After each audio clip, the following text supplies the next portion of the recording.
Si confesamos nuestros pecados, Él es fiel y justo para perdonarnos nuestros pecados y limpiarnos de toda maldad. Si bien este versículo es completo en sí mismo, también forma parte de un todo mayor, y comprender su coherencia con lo que le precede ayuda a entenderlo mejor. Es fundamental recalcar que la Biblia no es una colección de textos separados y sin relación, sino un cuerpo vivo de verdad, donde cada miembro está conectado y depende de los demás, como los dedos, aunque cada uno sea completo en sí mismo, de la mano del brazo y este del tronco.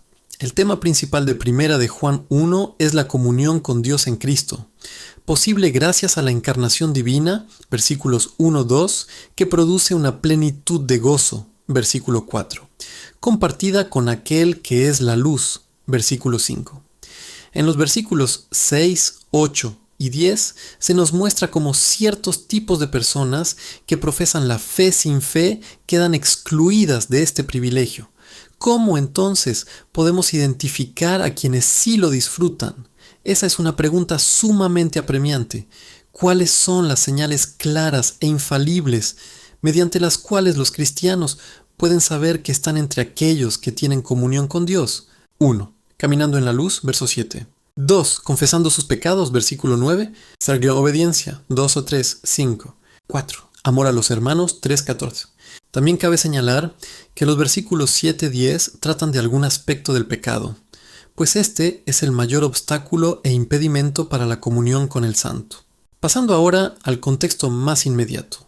Es evidente que el versículo 9 aporta el segundo elemento a la idea general iniciada en el versículo 7, ofreciendo la alternativa opuesta a la especificada en el versículo 8. Primero, el creyente es limpiado judicialmente de todo pecado.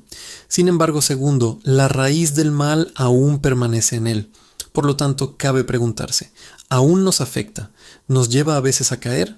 Si es así, ¿qué debemos hacer? Dado que el pecado que mora en el creyente es un principio activo, es inevitable que esté bajo su influencia parcial y que por ello actúe de manera indigna de su vocación cristiana. Esto no es de extrañar, considerando la vileza y el poder de la carne, la implacable enemistad de Satanás contra él, el mundo tendiéndole trampas en su camino, presentándole constantemente multitud de obstáculos para apartar su corazón y su mente de Cristo. Tampoco puede liberarse a sí mismo, ni siquiera la gracia inherente o la nueva naturaleza son suficientes para tal tarea. Solo el Señor puede dar la victoria.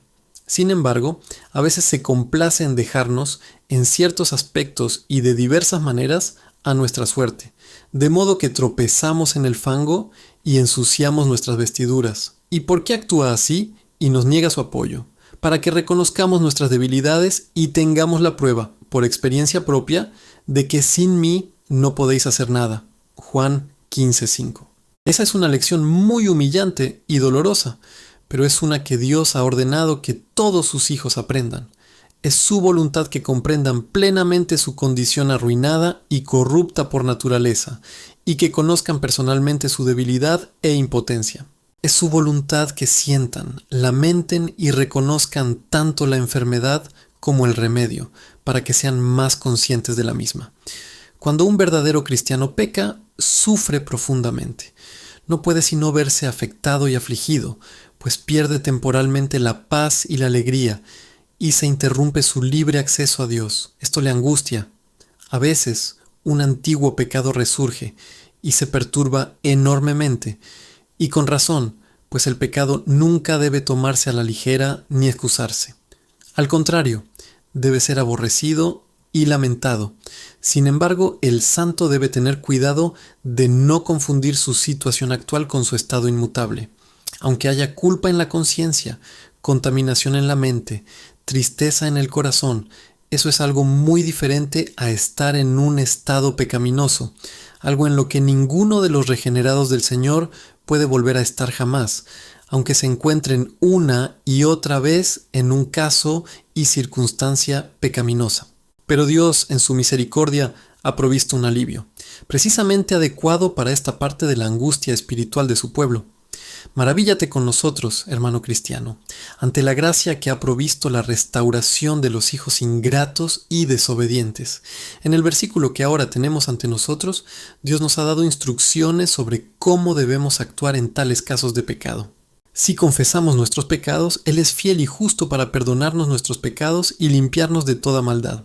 Y querido lector, no hay alivio para la conciencia agobiada, ni restauración a la verdadera comunión con Dios hasta que no lo hagamos. Ay de nosotros, que somos tan lentos y reacios a aprovecharlo, pero el orgullo nos lo impide y nos resistimos a humillarnos ante aquel contra quien hemos pecado.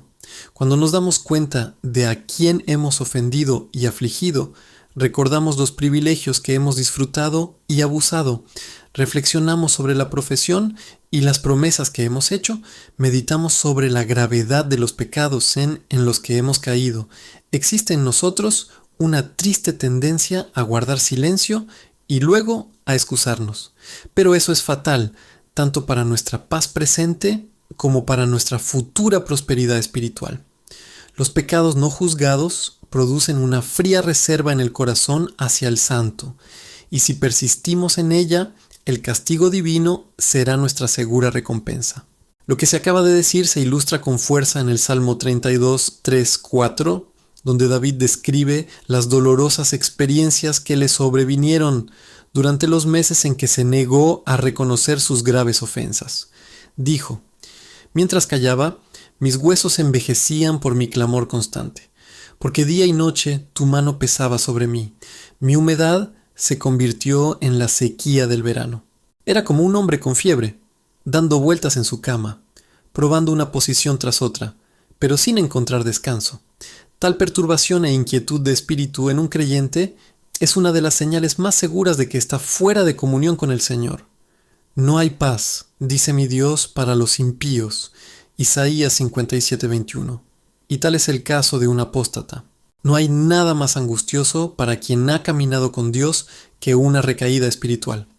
Y si es vencido una y otra vez por su pecado principal, entonces es sumamente desdichado, mucho más que si hubiera sufrido una pérdida temporal, una aflicción física o una persecución. Y no hay alivio para él, ni paz para su conciencia, ni gozo en el Señor, ni deleite en su palabra, ni libertad en la oración, hasta que le abra su corazón con una confesión libre y sincera. Dios, en su infinita bondad, ha provisto precisamente para tales emergencias. Se complace en dirigirse a su pueblo de esta manera.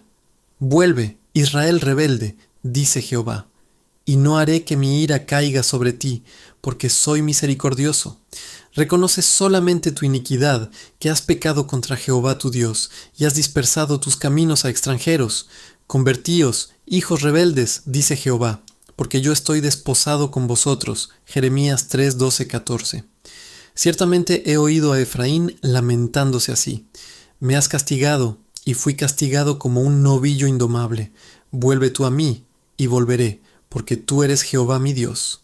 Jeremías 31, 18. Lleva contigo palabras y vuélvete al Señor. Dile: quita toda maldad y recíbenos con benevolencia. Así te devolveremos los becerros de nuestros labios. Oseas 14:2. Estas escrituras son perfectas para nosotros cuando nos encontramos en situaciones particulares y circunstancias espirituales angustiosas, derivadas de nuestra pecaminosidad inherente y nuestras impurezas reales. Que ningún cristiano permita que un diablo mentiroso le robe porciones tan preciosas y necesarias de la palabra de Dios al escuchar a los dispensacionalistas que dicen que no son para él. Son tan parte de su herencia espiritual como el Salmo 23. Muchos pasajes como el anterior carecerían de sentido para los creyentes de hoy si sus experiencias fueran diferentes. Para Dios son benditos recordatorios de su gracia. Para nosotros son solemnes testimonios de la tristeza de nuestros corazones. Nuestras circunstancias varían mucho en distintos momentos. Esta mañana puedo decir: unges mi cabeza con aceite, mi copa rebosa. Pero antes de que caiga la noche, tal vez tenga que lamentarme. La iniquidad me ha sobrevenido. Salmo 65:3. En tales casos, lo único que podemos hacer es derramar nuestro corazón ante el Señor. No ocultarlo en nuestra mente, sino clamar: Ten misericordia de mí, oh Dios, conforme a tu gran misericordia. Conforme a la multitud de tus piedades, borra mis transgresiones. Lávame por completo de mi maldad y límpiame de mi pecado, porque reconozco mis transgresiones. Salmo 51, 1, 3. Él es el único que puede perdonarnos y a Él debemos acudir. Te confesé mi pecado y no encubrí mi maldad. Dije: confesaré mis transgresiones al Señor, y tú perdonaste la maldad de mi pecado. Salmo 32, 5. Entonces, el alma restaurada tendrá razón para exclamar: porque tú, Señor, eres bueno y perdonador, y grande en misericordia para con todos los que te invocan. Salmo 86, 5. La confesión no es opcional, sino obligatoria, algo necesario. Primero, para que Dios mismo sea honrado. Josué 7:19. La no confesión es una negación virtual y práctica de su autoridad. Confesó y no negó. Juan 1:20. Segundo, para que Dios sea obedecido. Él ha dispuesto que sus hijos reconozcan diariamente sus pecados y le pidan perdón. Lucas 11:4. La justicia de Dios se satisface en Cristo, pero debemos glorificarla y reconocerla. Manton. En toda la Escritura, el perdón presupone la confesión. Levítico 26:40. Primera de Reyes 8:33. Jeremías 3:12, 13. Lucas 15:18. En ningún lugar se promete el perdón, a menos que se reconozca el pecado. Dios nos exige que imploremos nuestro perdón, como le dijo al Salvador ascendido: pídeme y te daré las naciones por herencia. Salmo 2:8. En tercer lugar, para que nuestras ofensas nos afecten y aflijan debidamente, pues la confesión genuina es una expresión de odio al pecado y dolor por él. El fracaso en este punto impide nuestro progreso.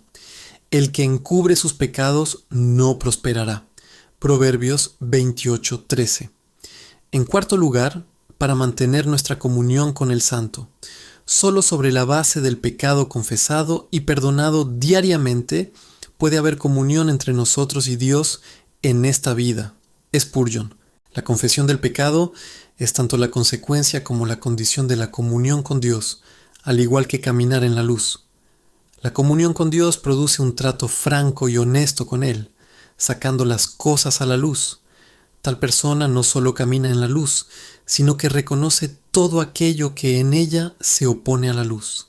Sin embargo, es mucho más que una simple admisión de que se tiene pecado, a diferencia del versículo 8. Es el reconocimiento de pecados individuales y específicos, que es la forma que debe adoptar la confesión para ser real y válida. Un reconocimiento meramente general pronto degenera en una frase vacía. El Dios de la verdad no tolera la hipocresía.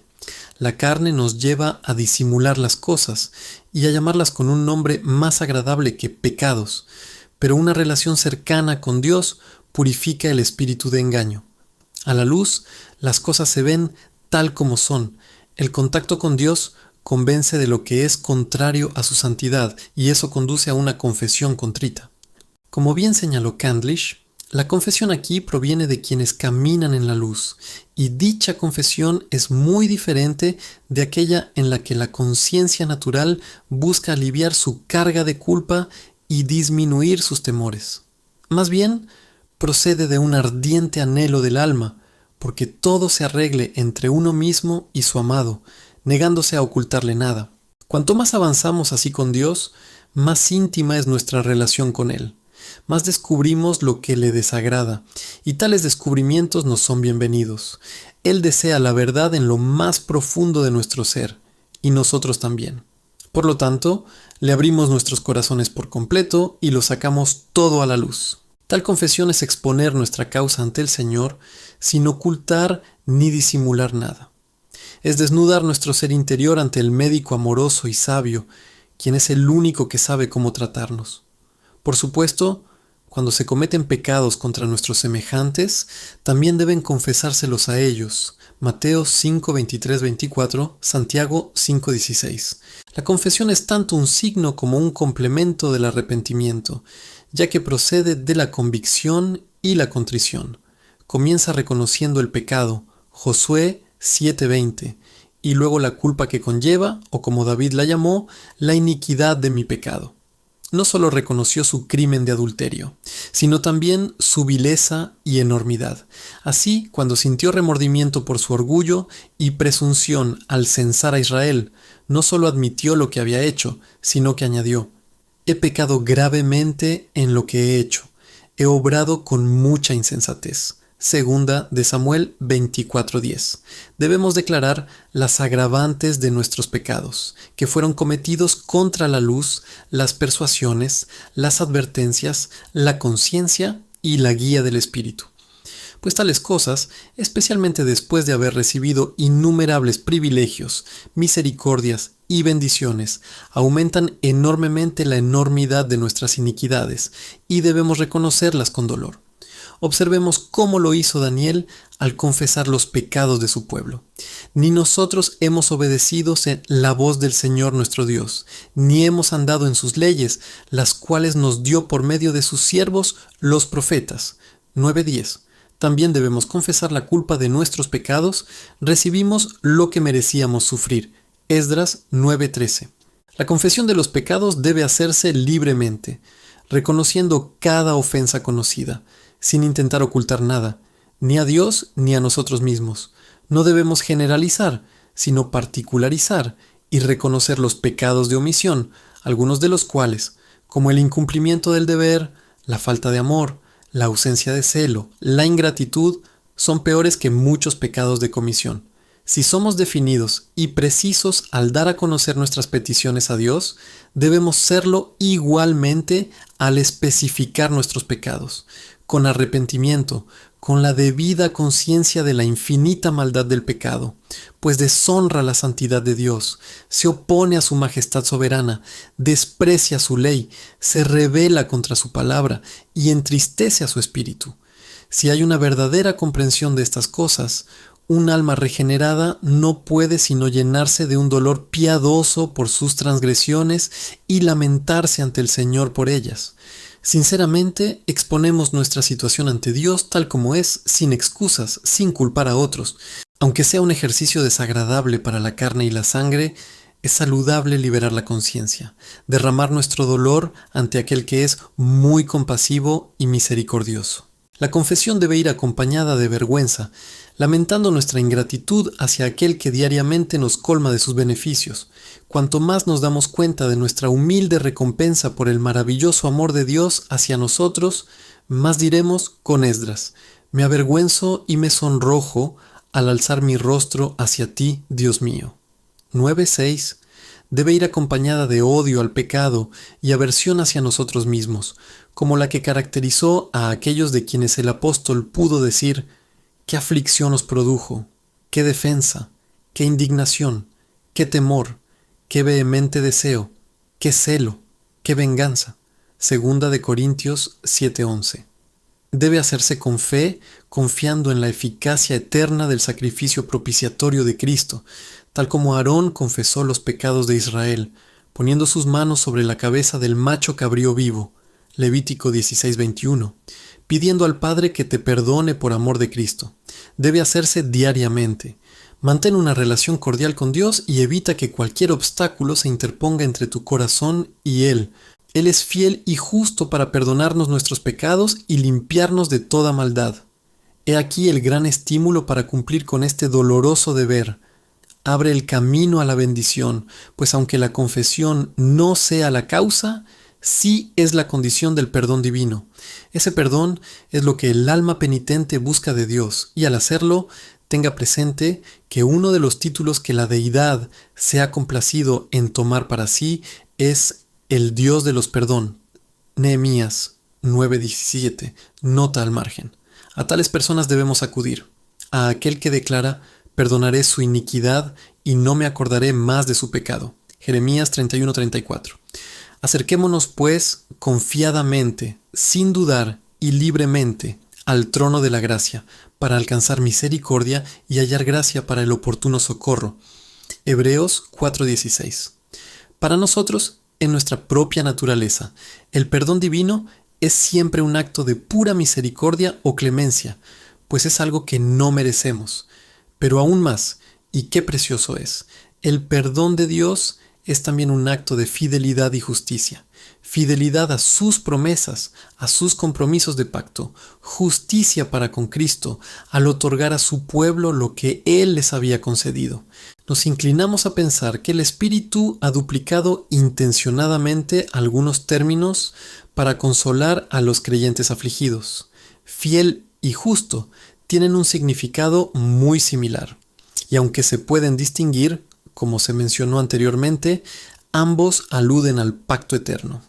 El segundo se introduce para brindarnos una base adicional de confianza, que el cumplimiento de la promesa misericordiosa de Dios es al mismo tiempo un acto de estricta justicia por su parte. Como señaló Calvino, el penitente cuenta aquí con dos atributos de Dios, la fidelidad y la justicia, para animarlo y sostenerlo. Así, el alma contrita debe tener plena y firme seguridad de la disposición de Dios para perdonar.